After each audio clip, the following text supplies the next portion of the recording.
Assalamualaikum warahmatullahi ta'ala wabarakatuh. Mari kita lanjutkan pengajian kitab Fathul Qorib Mujib. Lanjutan pada bab salat berjamaah. Bismillahirrahmanirrahim. Ila hadratin nabiyil mustafa sayyidina Muhammad wa ala alihi wa ashabihi wa azwajihi wa dzurriyyatihi wa li baitihi wa barik wa sallim ajma'in. Khususan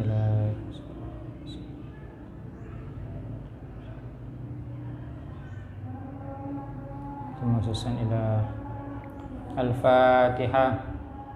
Bismillahirrahmanirrahim. Alhamdulillahi rabbil alamin. Ar-Rahmanirrahim. Maliki yaumiddin. Iyyaka na'budu wa iyyaka nasta'in. Ihdinas siratal mustaqim. Siratal ladzina an'amta 'alaihim ghairil maghdubi 'alaihim waladdallin. Amin. Bismillahirrahmanirrahim. Tsumma asyara al-musannifu li syurutil qudwati biqaulihi wa ayyu mawdu'in shalla fil masjidi bi salatil imami fihi ayil fil masjidi wa huwa ayil ma'mumu alimun bi salatihi ayil ma'mumi bi musyahadatil ma'mumi lahu au bi musyahadatihi ba'da saffin ajza'ahu ay kafahu dzalika fi sihhatil iktida'i bihi. Ajza'ahu ini merupakan jawab dari di atas. Wa ayyu mawdu'in. Bismillahirrahmanirrahim. Tsumma asyara, kemudian memberi isyarat al-musannifu, siapa ke musannif, li syurutil qudwati, akan syarat bermakmum, biqaulihi, dengan perkataannya ke musannif, wa ayyu mawdu'in, adapun di tempat mana saja, salat siapa seseorang, salat fil masjidi, di dalam masjid, bi salatil imami, salat bersama imam, fihi, di dalam masjid, ail fil masjidi, artinya di dalam masjid, wa huwa, adapun makmum, ail makmumu, artinya makmum, alimun, ialah tahu, bi salatihi, terhadap salatnya imam, ail imami, artinya imam, bimusyahadatil ma'mumi lahu, taunya itu bimusyahadatil ma'mumi, dengan cara menyaksikan makmum, menyaksikannya makmum, lahu, terhadap imam, artinya imam melihat makmum melihat langsung kepada imam, au bimusyahadatihi ba'da saffin, atau melihatnya makmum ba'da saffin, akan sebagian saf yang ada di depannya.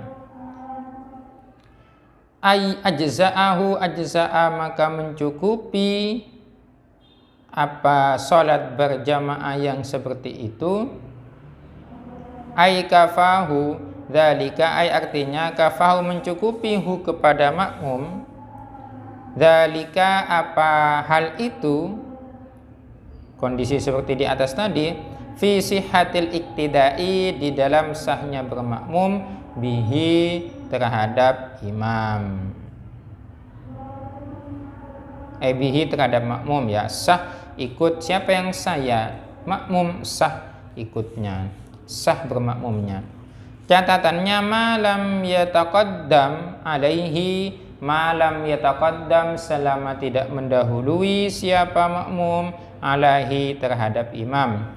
Fa in taqaddama, jika mendahului siapa makmum, alaihi, terhadap imam, biakbihi, dengan tumitnya imam, fi jihatihi, di dalam arahnya, lam tanakid, maka tidak sah salatuhu, apa salatnya makmum. Wala taduru, dan tidak apa-apa, musawatuhu, apa samanya makmum, li imamihi, terhadap imamnya, tidak apa-apa kalau melurusi. Wa yundabu, dan disunahkan, takhallufuhu, apa membelakanginya makmum, an imamihi, dari imamnya, qalilan, sedikit. Ini saya jelaskan nanti lagi. Wala yasiru, tapi catatannya ini wala yasiru, dan tidak menjadi bihadhihi takhallufu dengan wala yasiru, dan tidak menjadi siapa makmum bihadhihi takhallufi dengan membelakangi atau ada di belakangnya makmum sedikit, munfaridan halai sendirian, anis sofi dari sof, hatta sehingga la yajuzu tidak memperoleh, hatta la yajuza sehingga tidak memperoleh siapa makmum fadilatul jamaati akan keutamaan berjamaah. Kalau kita sholat berjamaah makmum ya, kalau makmum sholat berjamaah bersama imam di dalam masjid, itu boleh posisinya di mana saja. Walaupun posisinya jauh, imamnya di sana, makmumnya agak jauh, itu tidak apa-apa. Tetap mencukupi. Dengan catatan si makmum itu tahu terhadap proses pindahnya imam. Imam ketika ruku tahu, imam ketika i'tidal tahu, atau kalau tidak bisa melihat imam secara langsung, bisa dengan cara melihat shaf yang ada di depannya. Melihat shaf yang ada di depan, misal kita makmum ada di makmum paling belakang. Yang jelas kalau kita ada di yang mana jaraknya itu jauh. Kalau kita ada di shaf paling belakang, jelas kita tidak akan tahu terhadap gerakannya imam. Bagaimana untuk tahu? Dengan cara melihat shaf yang ada di depannya, di depan makmum yang paling belakang, itu sudah mencukupi. Catatannya tapi teman-teman, kalau sholat berjamaah di dalam masjid, ini sebenarnya bukan hanya di dalam masjid, di mana saja. Kalau kita sholat berjamaah itu, kita artinya makmum itu tidak boleh mendahului imamnya. Ya, makmum tidak boleh mendahului imamnya. Apanya dari yang tidak boleh mendahului? Adalah kakinya, tumitnya teman-teman. Tumitnya kita jangan sampai, tumitnya makmum itu jangan sampai mendahului tumitnya imam. Nah, ini misal imam ya, ini misal imam, ini makmum. Jadi tumitnya itu jangan sampai mendahului, jangan sampai ada di depannya, tapi harus di belakangnya. Dan disunahkan makmum itu harus ada di belakangnya imam. Tapi ada di belakangnya itu pas bukan sendirian ada di belakangnya imam, lurus-lurusan, bukan. Jadi posisi kita sholat berjamaah teman-teman, kalau cuma sholat berjamaahnya berdua, maka imam itu ada di sebelah kiri, makmumnya ada di sebelah kanan, dan itu tidak jauh jaraknya. Bukan ada di lurusnya, bukan lurusnya imam, ini makmum, bukan seperti itu, tapi ada di sampingnya. Paham ya? Kalau ternyata makmum ada di belakangnya itu sendirian dari sholat jamaah, ya maka keutamaan sholat berjamaahnya itu tidak dapat. Wa in shallal imamu fil masjidi wal ma'mumu kharijal masjidi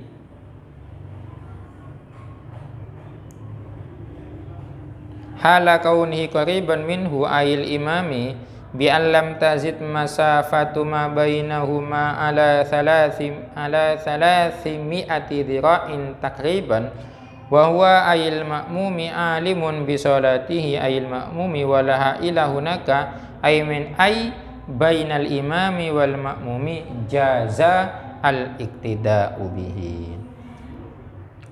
Wa in shalla, jika salat al imamu siapa imam fil masjidi di dalam masjid, wal ma'mumu hale sementara adapun makmum kharijal masjidi di luar masjid. Ini lain konteksnya sudah. Kalau yang tadi imam dan makmum sama-sama ada di dalam masjid. Kalau ini konteksnya beda. Imamnya ada di dalam masjid, makmumnya ada di luar masjid. Bagaimana? Wal ma'mumu hale sementara adapun makmum kharijal masjidi ialah ada di luar masjid, hala kaunihi dalam keadaannya makmum qariban ialah dekat minhu dari imam ayil imami Bi'allam tazid, catatannya dekat itu adalah bi'allam tazid dengan gambaran tidak lebih masafatuma apa jaraknya sesuatu bainahuma di antara imam dan makmum ala 300 dhira'in 300 dhira' takriban perkiraan 300 dhira' ini kurang lebih 144 meter. Kurang lebih itu masih masuk kategori jarak yang boleh, jarak antara imam dan makmum yang diperbolehkan di dalam sholat berjamaah. Wahwa sementara adapun makmum alimun ialah tahu bisolatihi ail imami, tahu bisolatihi terhadap sholatnya imam ail imami, walaha ila hunaka dan tidak ada penghalang hunaka di sana, ayam di sana di mana antara imam dan makmum tidak ada penghalang, ail bainal imami wal makmumi artinya antara imam dan makmum, jaza maka boleh al iktida'u bihi apa bermakmum terhadap imam.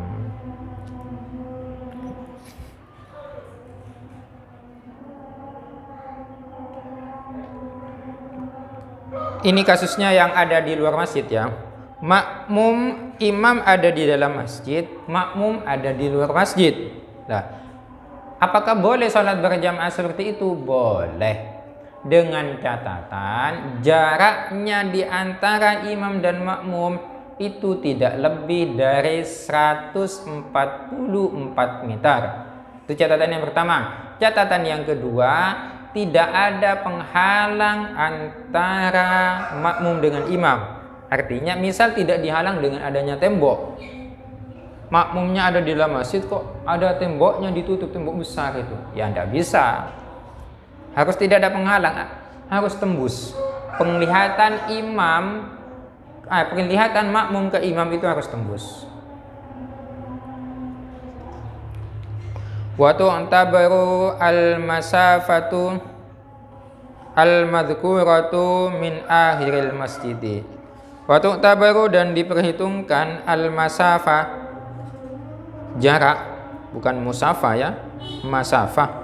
Wa tu'tabaru dan diperhitungkan al-masafatu apa jarak al-madhkuratu yang disebutkan min akhiril masjidi dari akhir masjid. Jaraknya yang dihitung itu bukan dari jarak imam yang ada di ujung depan itu, tapi yang dihitung adalah akhirnya masjid, kemudian itu yang dihitung ke belakang ke makmum yang ada di luar masjid. Itu maksudnya. Wa in kana al-imamu dan jika ada al-imamu siapa imam wal makmumu dan makmum fi ghairil masjidi di selain masjid, imma fidain au binain ada kalanya di halaman luas, au binain atau ada di dalam suatu bangunan, fasyartu maka adapun syaratnya alla yazida ma bainahuma ala 300 dhira'in. Alla yazida ialah tidak lebih ma bainahuma apa jarak di antara keduanya imam dan makmum lebih ala 300 dhira'in, tidak lebih dari 144 meter, 300 dhira'. Wa alla yakuna hunaka wa alla yakuna bainahuma dan harus tidak ada penghalang bainahuma di antara imam dan makmum hailun apa suatu penghalang, dan harus tidak ada penghalang. Ini ada 3 ya. Kalau yang pembahasan pertama itu imam dan makmum sama-sama ada di dalam masjid. Pembahasan kedua imam ada di dalam masjid, makmum ada di luar masjid. Pembahasan yang terakhir sama-sama sholat berjamaah, sama-sama bukan di bangunan masjid. Ada kalanya di halaman luas, misal di alun-alun, atau ya di halaman luas, halaman terbuka, atau di dalam suatu bangunan. Di dalam suatu bangunan ketentuannya bagaimana? Syaratnya adalah jarak di antara keduanya imam dan makmum itu tidak lebih dari 144 meter, dan juga syaratnya tidak boleh tidak boleh ada penghalang antara imam dan makmum.